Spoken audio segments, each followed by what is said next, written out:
তুমি দেখো ওইদিকে। আসসালামু আলাইকুম ভিউয়ার্স, তোমরা কেমন আছো? আশা করি তোমরা সব খুব ভালো আছো, আমিও ভালো আছি। তো আজকে আমি তোমাদের সঙ্গে দেখাবো আলু পরোটা। আমার ঠাম্মি কীভাবে আলু পরোটা বানাতো সেটাই আমি তোমাদের সঙ্গে শেয়ার করবো। এখন তো সবাই অনেকে অনেক ধরনের আলু পরোটা করতে জানো বা খেয়েছো, টেস্টি হয়। কিন্তু আমার ঠাম্মি আমাদেরকে যেভাবে আলু পরোটা করতো সেই আলু পরোটা সত্যিই অসাধারণ। তাই আজকে ভাবলাম আমি ওটা করে শেয়ার করি তোমাদের সঙ্গে। তাই 4-5টা আলু আমি ধুয়ে কেটে পরিষ্কার করে আবার কুকারে সিদ্ধ হতে ছেড়ে দিলাম। আগে তো ঠাম্মি হাঁড়িতে করে সেদ্ধ করতো, তখন না ছিল গ্যাস না ছিল কুকার। তো এখন যুগ পাল্টিয়েছে, তো আমি আর হাঁড়িতে না করে কুকারেই করলাম। আলুটি চট করে সেদ্ধ হয়ে গেছে। আর এইদিকে গাছ থেকে 6-7টা কাঁচা লঙ্কা তুলে এনেছি, আর বাড়িরই ধনেপাতা নিয়ে ধুয়ে ওটাকে ছোটো ছোটো করে টুকরো টুকরো করে নিচ্ছি।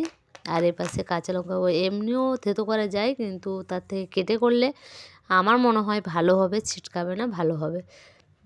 আর এই পাশে ধনেপাতা কেটে নিয়েছি, আর কাঁচা লঙ্কা আর রসুনও নিয়েছি। শুকনো লঙ্কা দিয়েও অনেকে করে, অনেকে খায়, কিন্তু কাঁচা লঙ্কা দিয়ে না বেশিটা টেস্টি হয়। একবার করে দেখো, সত্যি খুবই ভালো লাগবে। তো সেগুলোকে কেটে আমি হামানদিস্তায় করে থেতো করে নিয়েছি। তারপরে এদিকে সেদ্ধ আলুটাকে আমি একটা পাত্রে নিয়ে তাতে আর থেতো করা কাঁচা লঙ্কা, রসুন আর কেটে রাখা ধনেপাতাকে দিয়ে লবণ দিয়ে আমি ওটাকে মেখে নিচ্ছি। এইভাবেই ঠাম্মি মাখতো। এখন অনেক কিছু বেরিয়েছে মাখার জন্য, কিন্তু আমি ঠাম্মি যেভাবে করতো আমি ঠিক সেম সেভাবেই আমি দেখালাম। আর এইদিকে আটা মেখে নিচ্ছি। আটা মেখে এই আটাটাকে আমি 10 মিনিটের জন্য রেস্টে রাখতে দিয়েছি। রেস্টে রাখলে কী হয় বলো তো, ওটা রুটিটা না ফোলে ভালো।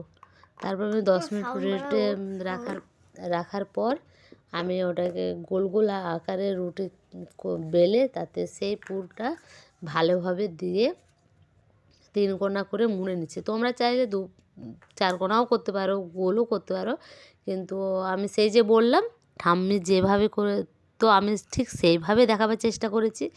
তাই আমি 3 কোনা করে বেলে নিয়েছি। বেলে নিয়ে দেখো আস্তে আস্তে বেলতে হবে, না হলে ফেটে গিয়ে পুর বেরিয়ে যাবে।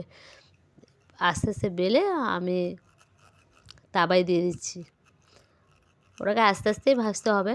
আর এদিকে দেখো আমি সেই একই কথা ঠাম্মি যেভাবে করতো, তাই আমি সেখানে আজকে রিফাইন তেল না ব্যবহার করে আমি সে ডালডা ব্যবহার করেছি।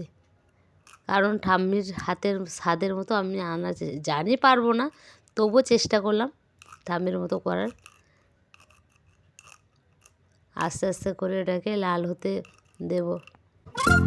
এইভাবে আস্তে আস্তে আস্তে আস্তে করে নেড়ে চেড়ে কম হয়ে গেলে আর একটু ডালটাকে দিয়ে নেড়ে চেড়ে দেখো আস্তে আস্তে করে লাল হতে ছাড়বো না। দেখেছো লাল হয়ে গেছে, দেখতেও ভালো লাগছে। দেখতে যেমন হয়েছে সেরকম খেতেও ভালো হয়েছিল। একে একে করে আমি সবগুলা আবার গোল করে তাতে পুর দিয়ে